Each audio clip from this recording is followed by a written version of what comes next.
আসসালামু আলাইকুম বন্ধুরা, তোমরা সবাই কেমন আছো? আমি আলহামদুলিল্লাহ ভালো আছি।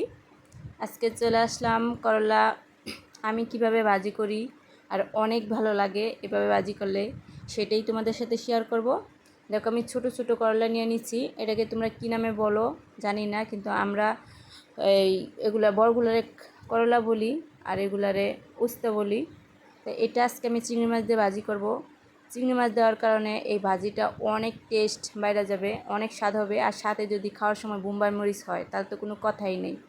তো চলো শুরু করি। ভিডিওটা না টেনে ফুল ভিডিওটা দেখার অনুরোধ রইল। এই যে দেখো, আমি কড়াইতে তেল দিয়ে দিলাম, পেঁয়াজ দিয়ে দিলাম। পেঁয়াজটা একটু ভালো করে ভাজে নেব। ফুল ভিডিওটা কিন্তু তোমরা দেখো। আর আমি যেভাবে রান্না করতেছি এইভাবে যদি তোমরা এই ভাজিটা করো তাহলে একটু তিতো লাগবে না, আর কালারটাও ঠিক থাকবে। দেখো, আমার পেঁয়াজটা একটু ভাজা হয়ে গেছে। এরপর আমি চিংড়ি মাছগুলি দিয়ে দিলাম, একটু লাড়াচাড়া দিয়ে একটু হলুদ লবণ দিয়ে দিব। দেখো, হলুদ দিয়ে দিলাম,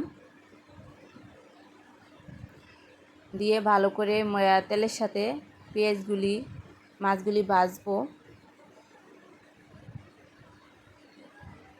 এখন আমি আস্ত কাঁচা মরিচ দিয়ে দিলাম, কিন্তু ফাইরা দেয়নি, আস্তই দিছি। এই যে দেখো, আমি ভাজিগুলা কিভাবে কুচাই নিচ্ছি। আর আলুগুলা দেখো, আলুগুলো কত সুন্দর লাগতেছে, তাই না? কেমন জানি একটু অন্যরকম একটু কালার লাগতেছে একদম। দেখো শুধু। আর তোমরা ভাজিতে একটু পানি দিবা না, পানি দিলে তিতো লাগবে আর কালারটা নষ্ট হয়ে যাবে। সিম্পল একটা ভাজি, কিন্তু অনেক টেস্ট, অনেক ভালো লাগে এই ভাজিটা আমার দ্বারে। তোমরা যারা করলা পছন্দ করো না, একবার হলো এভাবে ট্রাই করো, দেখবা অনেক ভালো লাগবে। আমার ভিডিওগুলি যদি ভালো লাগে তাহলে প্লিজ সাবস্ক্রাইব করে দিও, লাইক করো, কমেন্টস করো, শেয়ার করো, বেশি বেশি করে শেয়ার করে দিও।